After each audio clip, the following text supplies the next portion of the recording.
What is up, guys? Today we are back with part 2 on the 2008 Honda CBR map sensor and air filter replacement. So today I actually have the new map sensor in. I just got it. It's in this little box here. It is part number 37830, M as in Mary, E as in Echo, and L as in Larry -003. I got that over from the guys at Big Hometown Racing or Motorsports. If you Google Hometown Honda, over there in Marietta, Ohio, Stratton in parts hooked me up with the sensor, as nobody else could actually get it, so that was super nice of him. I got it here super quick, and it was only like 120 bucks with expedited shipping. And then I today popped over to Dennis Kirk up in Rush City, Minnesota, and picked up a K&N air filter because I ordered through Bob Cycle, and it was supposed to be here today when I'm filming this, the new high flow air filter for this, and it didn't come in. That was only going to be 16 bucks. I ended up spending $70 so I could get an air filter and put this thing back together and get it running. But I got a K&N air filter, so it is what it is. I know I said I wanted to do like OEM or high flow, but here we are with what we got. So we're going to go ahead and start by putting in the air filter. So I'm going to pop up the air box like it was before, and hopefully you guys can see here. I'm just going to zoom in on the air box. The light should be kind of okay, but I put everything back on here, and actually I'm going to zoom out a little, that was too much. So just pop these back and pop this up and off, so we have access to our air box. Set this off to the side. Alright, now that we're in the air box, I'm going to go ahead and put my gloves on, and I will be right back with you guys. I'm going to just start clearing out a couple. There's a leaf and a bug in here, and then we'll get in here. Alright, so here's the K&N. It's all in there. I just matched it up to make sure I'm putting it in the right way like the OEM came out. Go ahead and pull this up. There's a couple spots it lines into in here. Go ahead and I'm going to put the air filter in first and then get the bracket all lined up here.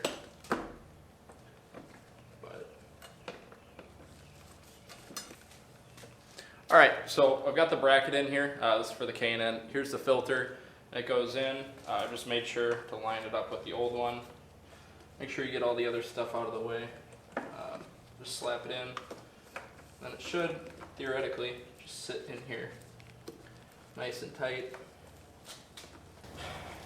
So it's just sitting down here. I'm going to go grab the screws and screw it down. Alright, so I've got the screw. The K&N filter comes with a little like washer to kind of put on it. But I'm going to go ahead and line that up so it sits in the hole. Once again, I do apologize for any noise in the background. Go ahead and start threading that in.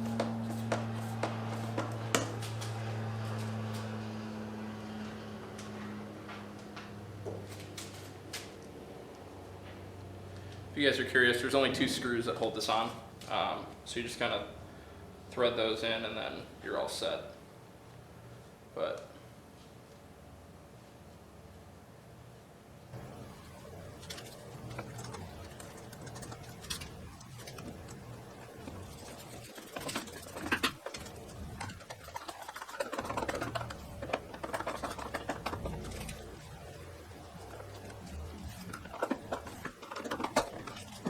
alright, now that that air filter's in, I'm going to go ahead and toss the top back on here, throw the screws in, and I will be back with you when I have the screws in so that we can put all the wiring harnesses back together.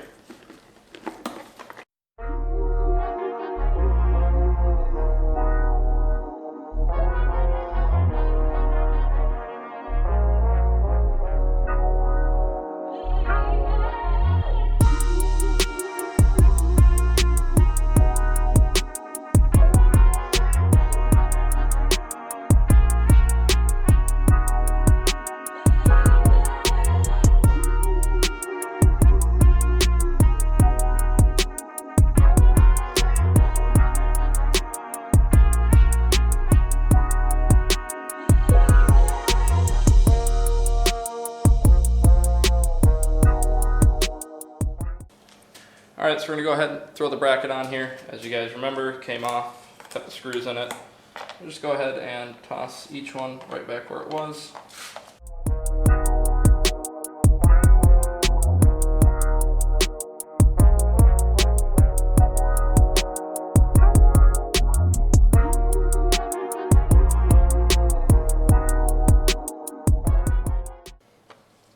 Make sure it's snug on there. And now we're going to go ahead and start connecting wire harnesses. So blue to blue. Go ahead and do that. Slide it back on its little clip here. That one's done. This one came off like this, so what am I missing here?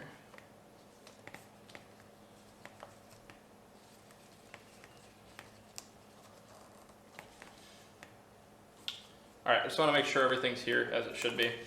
So this white and brown harness is going to come and connect to these two wires. This yellow actually has just a block off. It's not even connected to anything. But they only go in one way here. So go ahead, plug them in, and then route them back onto their little respected spot here. There we're all connected now. The fuel was off, so if I connected these right, the bike should start. So there's that, that's done. We're gonna move into the map sensor replacement. So since you guys didn't actually see that, I did pull it off, and I'm gonna zoom in here and hopefully, let's see if I can get some better light. I'm gonna pull you off here on the jig. All right, so the map sensor sits right here, right where my index finger is, right up here. And it'll be sitting like this. So there's a screw on the right. That little silver hole would be a screw, and it goes straight up, and right where my index finger is now, there's a little protrusion. It screws into that, and it pops out like that. And on the bottom is a little vacuum line, and the sensor plugs in right there. This is the old sensor. I'm going to go ahead and put the new one in, leave the camera right where it was, and that should be all for the map sensor replacement. Alright, so first things first, what I like to do, or what I did when I pulled it off, is I grabbed this line and this is the line that actually connects into it, and I just put it on, because otherwise you might run into, it might not go on, something like that. And then it holds it there too for you, so I'm going to go ahead and route it right now. Try to thread the screw in here. This is a very tight little area to work on.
now that that's all done, let me just real quick.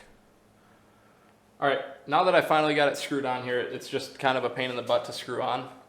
You go ahead and you can plug in your map sensor cord.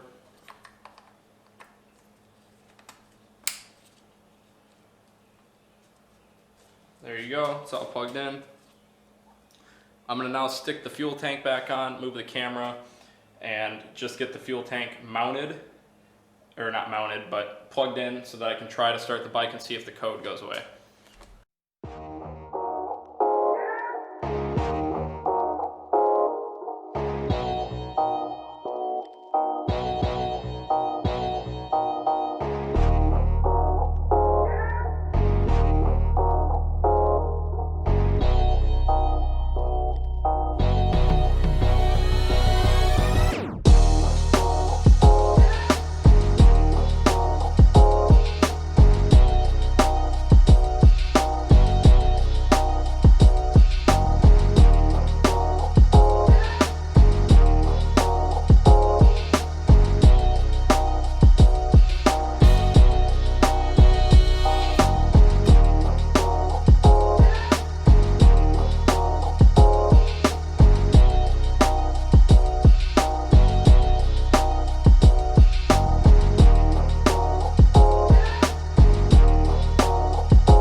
Alright, so what you guys just saw was me putting on the vent line to the fuel tank. Now I'm going to go ahead and put this cover back on.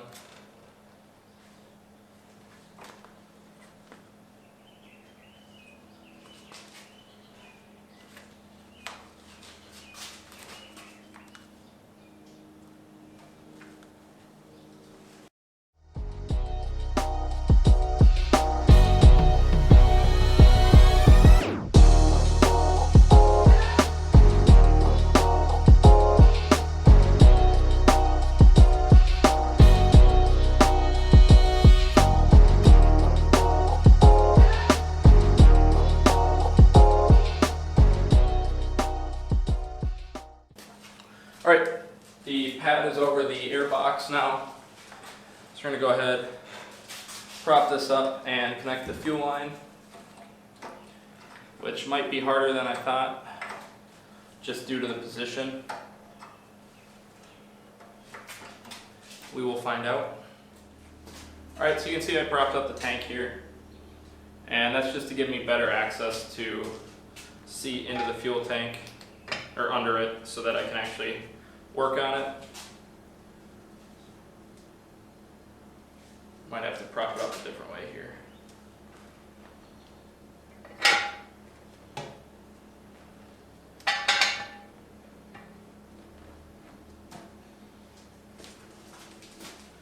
I'm just trying to connect that fuel line, get it to clip on.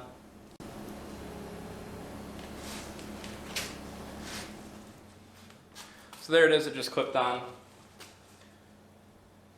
So fuel line is all the way on right now. Now I have to get the wires that were in here.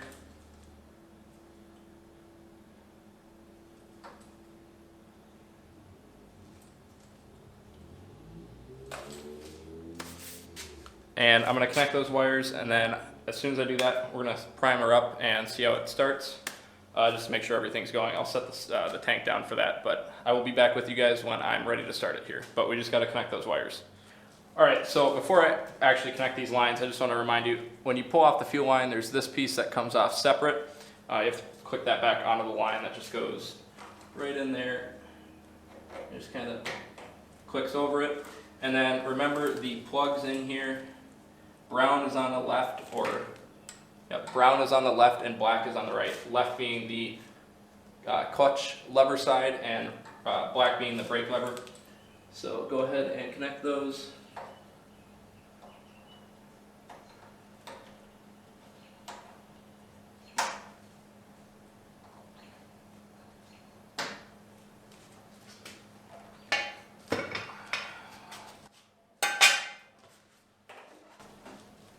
Alright, so that's all connected. We're going to go ahead and try starting the bike here. So first start, Let's see how it goes.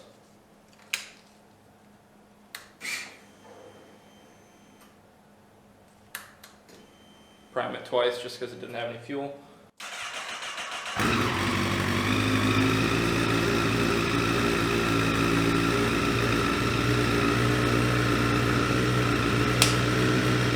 Let's go! Holy crap. Okay, I just want to say right now, thank you, Brian, from the guy that works with Chase on Two Wheels, okay? He's the reason I was able to diagnose this. The fact that I just not only took apart a fuel tank, because I've never done that in my life, put everything back together, put an air filter in. I've already done that once, so that's nothing too hard. And then put a map sensor in, and it works. Oh my God, you are a god, Brian. I appreciate you so much. You have no idea. So there we go. There's no check engine light on right now. So I'm gonna go ahead and walk you guys through what you need to put back on here. I don't have torque spec on anything. Considering I think there's torque spec, I'm not gonna go with it. I'm just gonna go snug on everything. So we're gonna go ahead and put the bike back together, and I'll show you it when it's all done, or as we go along here. So let's get started on that, and I will be back with you when I get the bolts for the tank. All right, so these are the bolts for the tank. Remember, they are the long-necked bolts. I don't remember what the hell they're called, but I'm gonna go ahead and plug those in here. Oh. All right, so I'm gonna go through and snug down the 4 bolts that hold on the tank. Once again, 1, 2, and then on the other side there's 2 as well. So zoom in for you guys, you can see those, hopefully. Oh.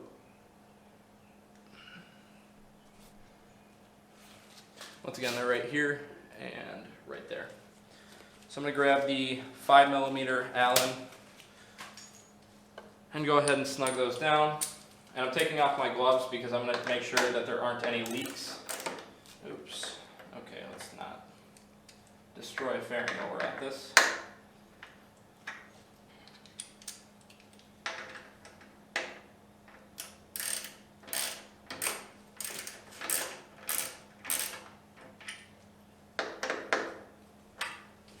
Snug.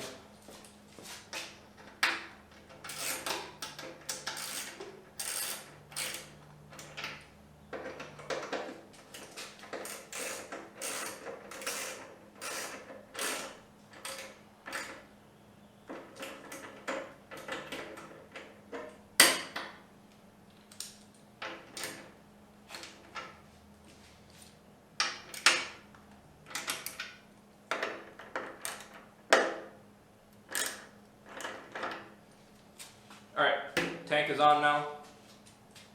So we're gonna go ahead and zoom you out here. Tank cover. First and foremost, I'm gonna stick my hand on the other side of the bike and check for some leaks just to make sure we're all good. Just because if I get this back on, it's leaking, that would suck. So go ahead and start it.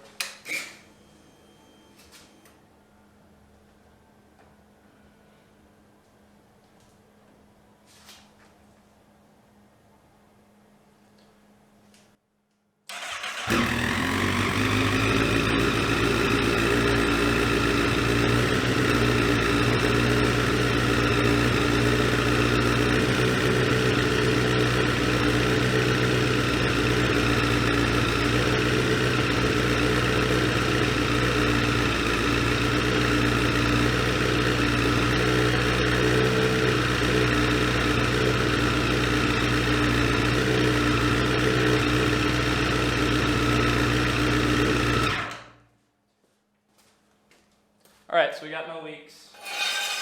Go ahead and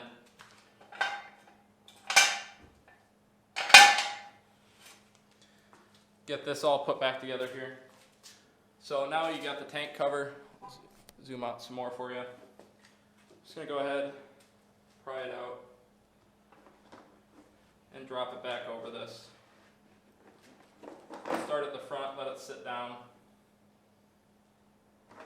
And as we make our way down here, I'm trying to make sure there's an O-ring on top of your fuel tank that you don't want to, or not an O-ring, but yeah, an O-ring. It's a rubber gasket, and you don't want to pinch that. It just looks like crap once you get the fairing on. So Make sure you're nice with it. Try to be gentle.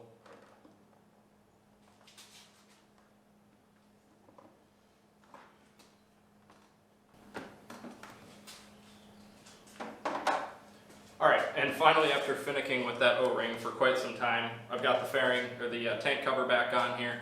So there's 4 bolts, once again, 1 at the rear, 2 at the rear here, right by the battery box, and then 2 up front, right where my finger is now, and 1 on the opposite side. So that fairing should, or this tank cover should just sit on, no hassle. Just grab your bolts here.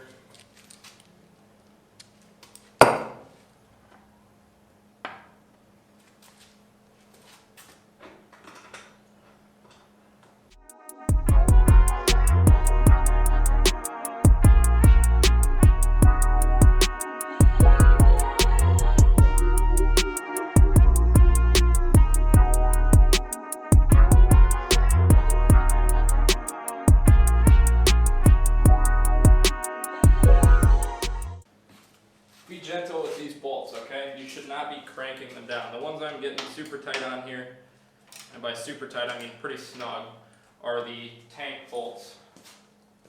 So that's all done there. The tank cover is on, everything's tight. So now you can go ahead and put your seat back on. Alright, so now that you got your seat, just go ahead and slide it back into the notches up here. Down, forward. Line it up with the holes, and go ahead and put your bolts back in.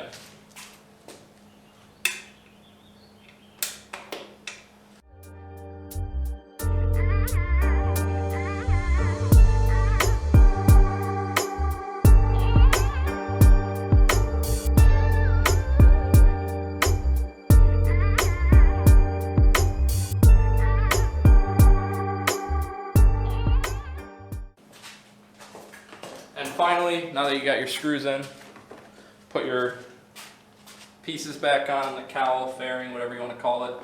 Just simply, you got to rotate it into this hole, or pin, and slots it on.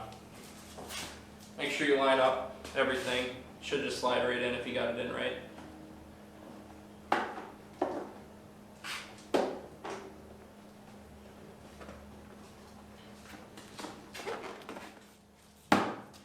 There you go. And like all Hondas, this tank cover is just sitting on the 4 bolts. So this side you can push in on it and it's gonna wobble a little bit, but that's all right. So now that this bike is all done, I want to show you that the code is actually gone. Go ahead and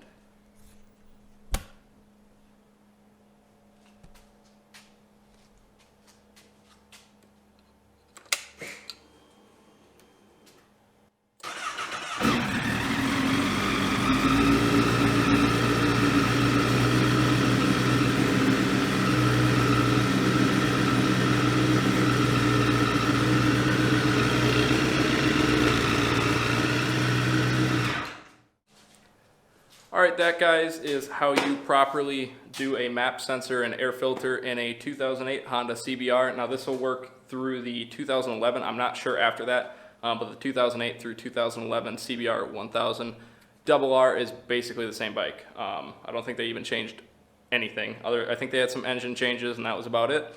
But other than that, that is everything. So bike runs now. I will get you guys a riding video shortly, but bike's all fixed. So I appreciate you guys watching. If you like more videos or want more videos on topics like this, let me know, and when things break I will show you how to fix them on this bike. So anyway, thanks for watching guys. If you haven't subscribed yet, make sure you subscribe. Drop a like if you like this video and comment what you want to see more of. Thanks guys.